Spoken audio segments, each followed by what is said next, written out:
I'm Jolie, and this subject is important to me because when I was going through mainstream school, when I was in secondary school, I feel like I was that problem child because I had a lot of mishaps growing up with parents and things like that, and not being in that stable home that I was meant to be in, that every child should have.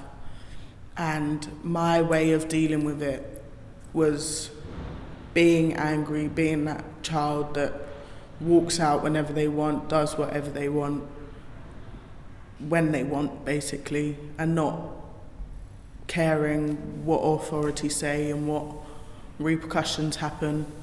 I think every child has a story about the reason why they are like they are, because they're not just going to be like that for no reason. There's something behind it.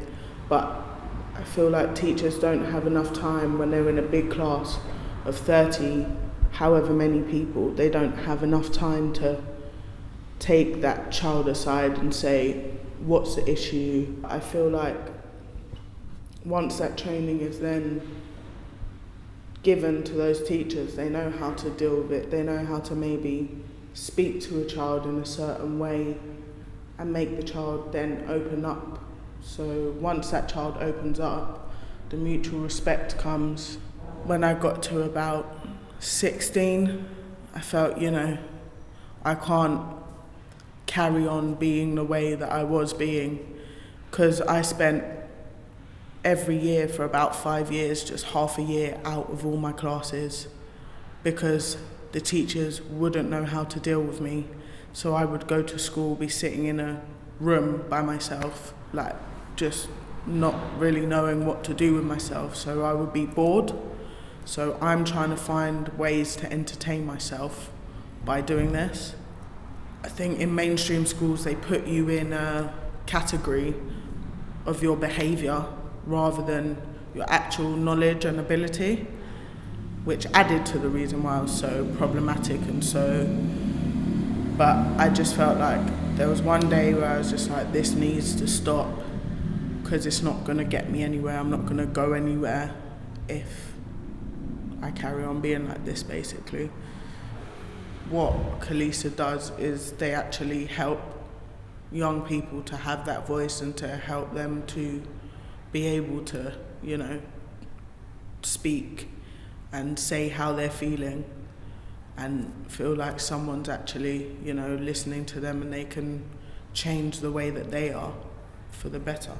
I feel like when the children are left and they're taken out of the classroom and just put into a separate class by themselves, I feel like the child, I know I felt lonely in that classroom. I felt like, no one had time to hear my story and what I was going through that day. Yeah, I know everyone has their issues, but being in that classroom, sitting alone by yourself, is not a nice feeling. And it came back to what I said, like, teachers don't have time to find out what the issue is with that child and what their problem is and how they're feeling. If that person is distracting the class, for the people who are listening, set them to do their task. While they're doing that task, remove that person from the classroom and actually have a conversation and say, what's making you feel like this? Do you need some time out? If you have this issue, if you have that issue, do you feel like you can go to a teacher and say, this is my issue, this is my problem? And I guarantee a lot of them in mainstream school will say no. Because I didn't feel like that. Because in mainstream school, I felt like as soon as it was my issue, when I told someone, by the time I've gone to my next lessons, it's everyone else's issue. So that security and that security wasn't there. I didn't feel like I had that connection with anyone. And I feel like at the new college that I'm at now, I feel like everyone's very close. The college is very small. We're all very family orientated, and they have like I have a lot of respect for my head teacher and my deputy head. They help me with everything. I wouldn't be doing a lot of the things that I am doing if it wasn't for them.